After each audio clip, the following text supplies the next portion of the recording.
부처님께서 제자들과 함께 아침 공양을 마친 뒤 대나무 숲길을 천천히 걸으시고 있었습니다. 그때 아난다가 옆으로 다가와 조심스레 입을 열었습니다. 부처님, 저는 요즘 한 가지 고민이 있습니다. 누군가와 함께할 때 당연한 듯 양보하고 나중에는 그 사람이 그 양보를 고마워하기보다 마치 자기 권리처럼 여기는 경우가 많습니다. 처음엔 사소한 배려였지만 점점 저를 당연하게 여기는 시선이 마음을 무겁게 합니다. 이럴 때 어떻게 해야 합니까? 부처님께서는 발걸음을 멈추고 길가에 떨어진 나뭇가지를 하나 들어 손바닥 위에 올려놓으셨습니다. 아난다여, 이 가지를 보아라. 처음엔 부드럽고 가벼웠던 가지도 계속 손에 쥐고 있으면 점점 무겁게 느껴진다. 사람의 마음도 그렇다. 한 번의 양보는 아름답지만 그것이 반복되어 습관이 되면 상대는 그 무게를 느끼지 못하고 오히려 더 기대게 된다. 아난다는 잠시 생각하다 물었습니다. 그렇다면 저는 배려를 줄이고 조금은 냉정해져야 합니까? 부처님은 고개를 천천히 저으며 차분한 목소리로 답했습니다. 냉정해지는 것이 아니라 내 마음의 경계를 분명히 하는 것이다. 경계 없는 자비는 상대를 위해 보이는 듯하지만 결국은 나를 해치는 칼이 된다. 진정한 배려는 나와 상대가 모두 서 있을 자리를 지켜주는 것이다. 여러분, 혹시 누군가에게 너무 쉽게 양보하다가 그것이 당연한 일이 되어버린 경험이 있으신가요? 직장에서, 가족 안에서, 혹은 가까운 친구 사이에서 내가 한 발 물러난 자리를 다시는 되찾지 못한 적은 없으셨나요? 불교에서는 이런 상황을 집착 없는 자비로 풀어냅니다. 집착 없는 자비란 상대의 필요를 채워주되 내 마음과 삶을 잃지 않는 태도입니다. 그렇지 않으면 양보는 어느새 희생이 되고 희생은 서운함으로 변합니다. 부처님께서는 덧붙이셨습니다. 물을 가득 채운 그릇이 흘러넘치면 흙을 적시고 그 흙은 다시 그릇을 무겁게 한다. 양보도 그러하다. 넘치면 덕이 아니라 짐이 된다. 오늘 우리는 왜 너무 당연한 양보가 관계를 해칠 수 있는지를 이야기하려 합니다. 또한 그 경계를 지키면서도 관계를 따뜻하게 이어갈 수 있는 부처님의 지혜를 함께 살펴보겠습니다. 이제 그 이야기를 조금 더 깊이 들어가 보겠습니다. 아난다는 부처님의 말씀을 들으며 한참을 생각했습니다. 그리고는 다시 물었습니다. 부처님, 그렇다면 저는 어디까지를 양보라 하고 어디부터는 제 자리를 지켜야 하는지 그 기준을 잘 모르겠습니다.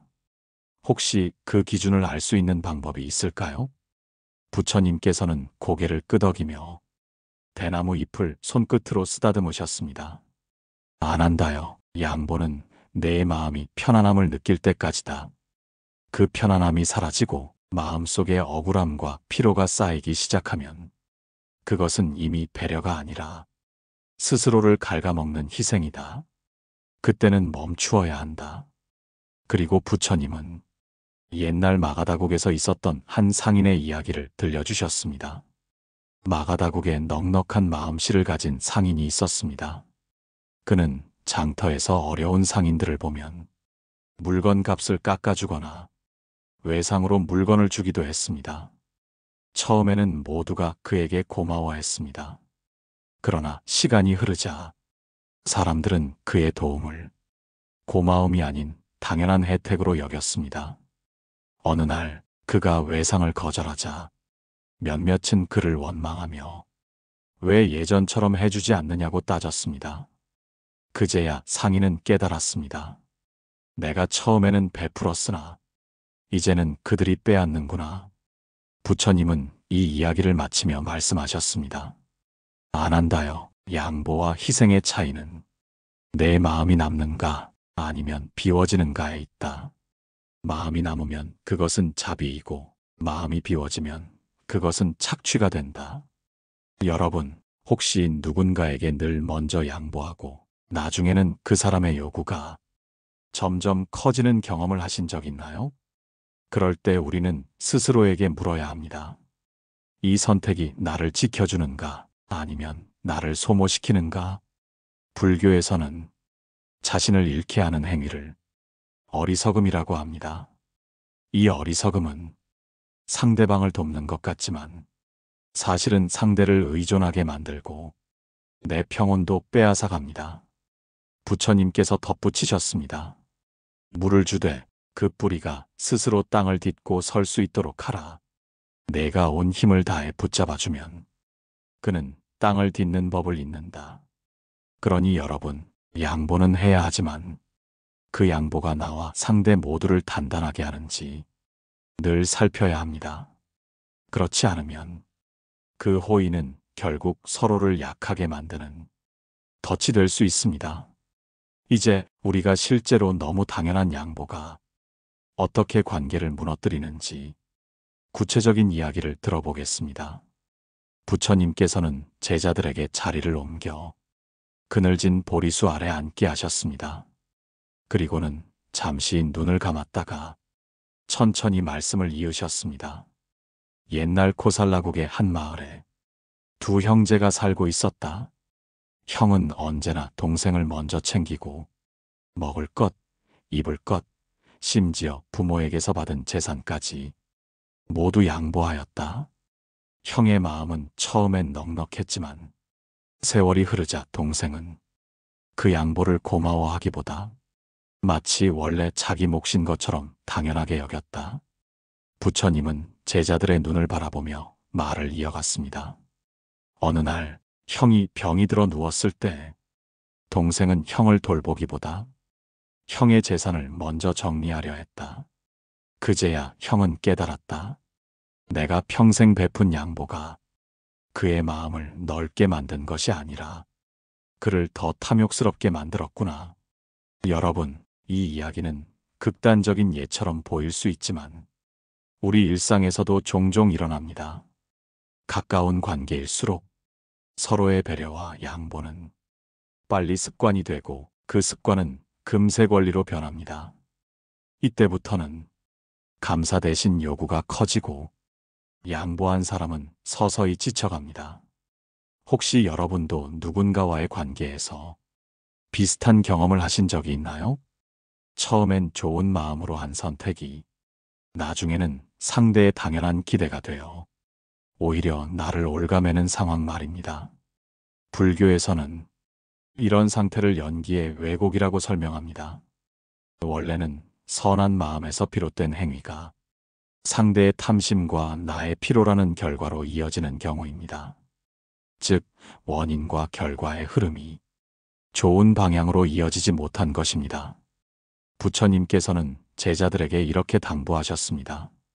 아무리 좋은 씨앗도 잡초만 무성한 땅에 심으면 그 뿌리가 제대로 내리지 못한다. 양보는 마음의 씨앗이지만 그 씨앗이 자라려면 상대의 마음이 감사와 성찰이라는 흙을 지녀야 한다. 여기서 우리는 중요한 깨달음을 얻습니다. 양보 자체가 문제가 아니라 그 양보를 받는 사람의 마음 상태가 중요하다는 것입니다. 감사를 아는 사람에게는 양보가 관계를 더욱 단단하게 만들지만 감사를 모르는 사람에게는 양보가 관계를 해치는 독이 될 수 있습니다. 그러니 여러분, 양보를 하더라도 그 마음이 제대로 자라날 수 있는 땅인지 한 번은 살펴보시기 바랍니다. 그렇지 않으면 내 선의가 결국 나를 해치는 칼이 될 수 있습니다. 이제 양보가 당연시될 때 관계 속에서 어떤 변화가 일어나는지 더 깊이 살펴보겠습니다. 부처님께서는 제자들에게 둘러앉을 것을 권하시고 손가락으로 땅 위에 원을 그리셨습니다. 그리고는 천천히 말씀을 이어가셨습니다. 양보가 당연해진 관계는 이원과 같다. 처음엔 선의로 시작하지만 시간이 지날수록 그 안에서 서로의 역할이 굳어지고 한쪽은 주고 한쪽은 받는 자리에서 벗어나지 못한다. 그러면 균형이 깨지고 관계는 서서히 기울어진다. 부처님은 이어서 사와티성에서 있었던 한 부부의 이야기를 들려주셨습니다. 그 부부는 처음에는 모든 것을 서로 나누었습니다. 그러나 아내가 언제나 남편의 의견을 먼저 따르고 집안일과 경제적 선택에서 양보하는 일이 잦아지자 남편은 점점 그것을 당연한 질서로 여겼습니다. 처음엔 고마워하던 마음도 사라지고 오히려 아내가 자기 뜻을 따르지 않으면 섭섭함과 분노를 드러냈습니다.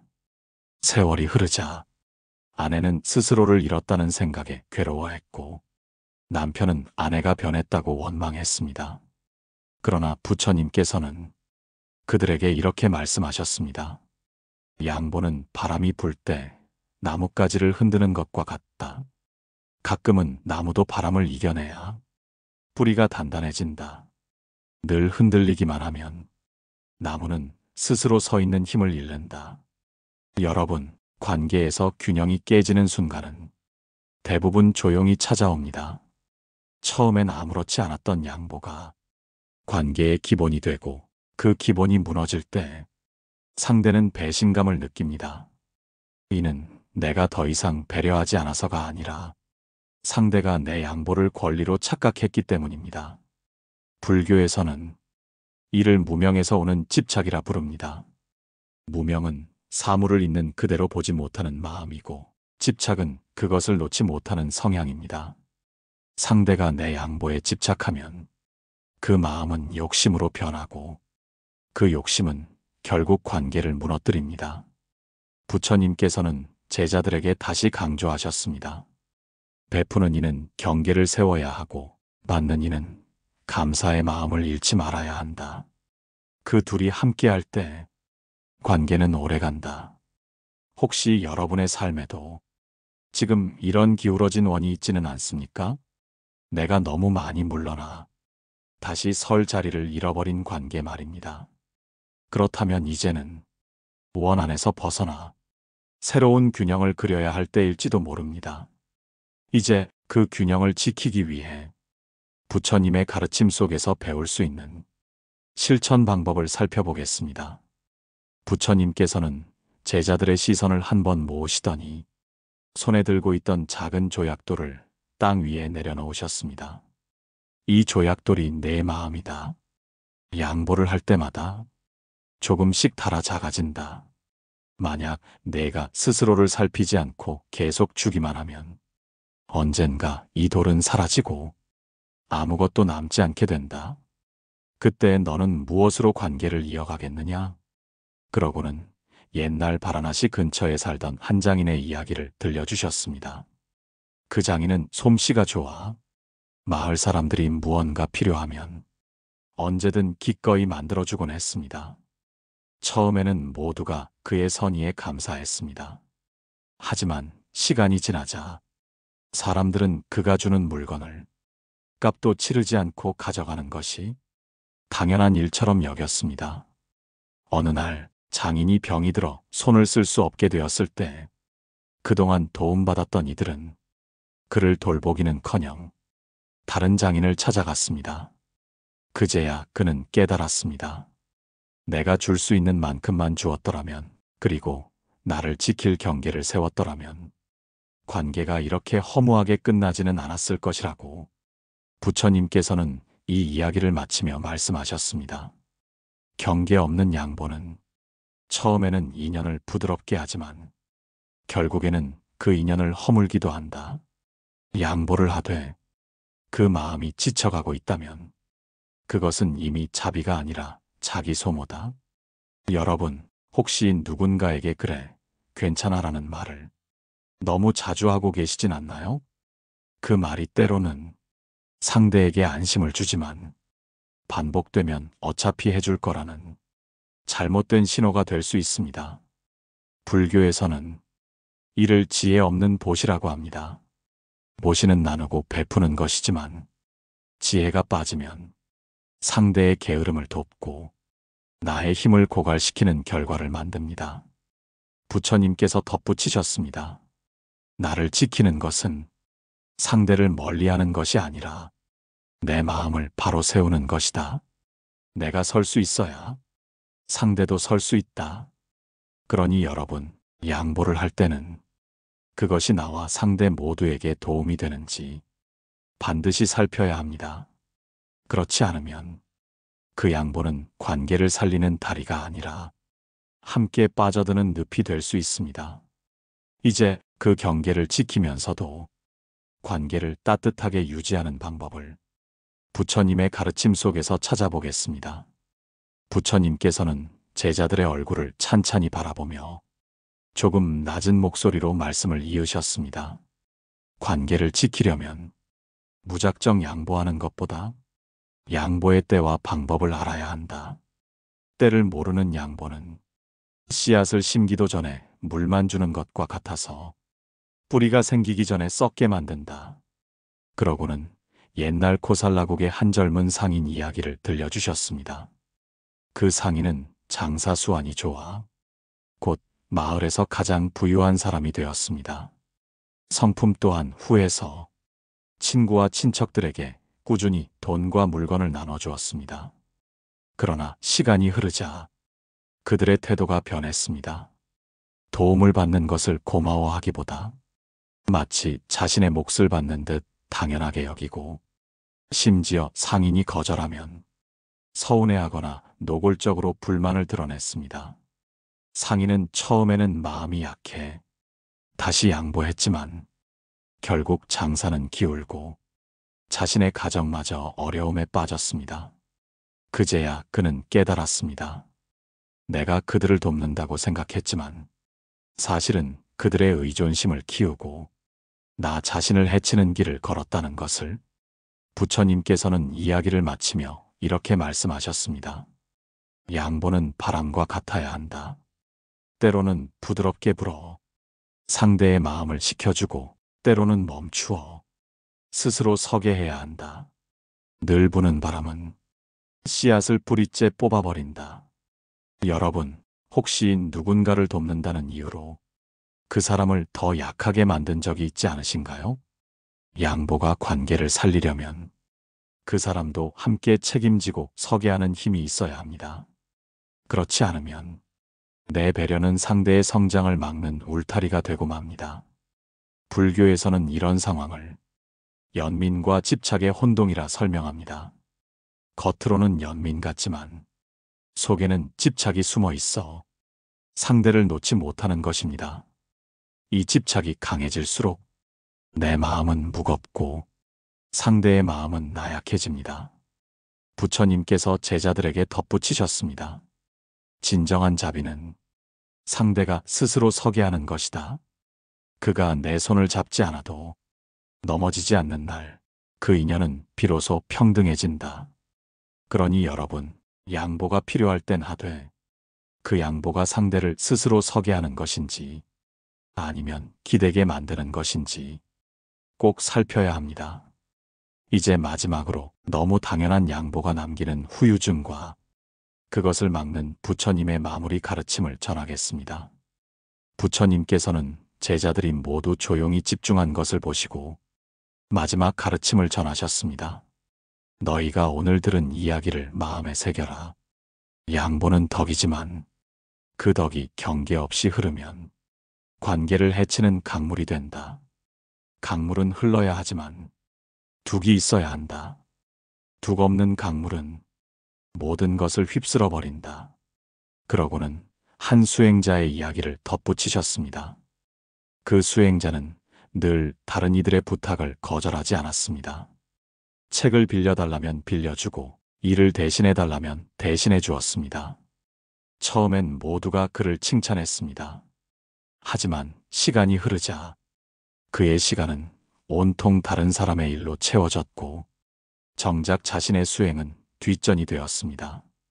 그가 병이 들어 누웠을 때 그동안 도움받은 이들 중 진심으로 찾아와 보살피는 사람은 드물었습니다. 대부분은 그 사람은 늘 해주는 사람이라는 익숙한 이미지에만 머물러 있었기 때문입니다. 부처님은 제자들에게 말씀하셨습니다. 경계 없이 베푸는 것은 받는 이를 게으르게 하고 주는 이를 고립시킨다. 내 마음을 잃지 않는 양보만이 진정한 자비가 된다. 여러분, 오늘 우리는 너무 당연하게 양보하는 습관이 어떻게 관계를 흐트러뜨리고 스스로를 소모하게 만드는지 살펴보았습니다. 양보는 관계를 부드럽게 하지만 그 경계를 잃으면 내가 주는 마음도 그 마음을 받는 이의 태도도 변질됩니다. 그러니 양보할 때마다 이 두 가지를 꼭 기억하시기 바랍니다.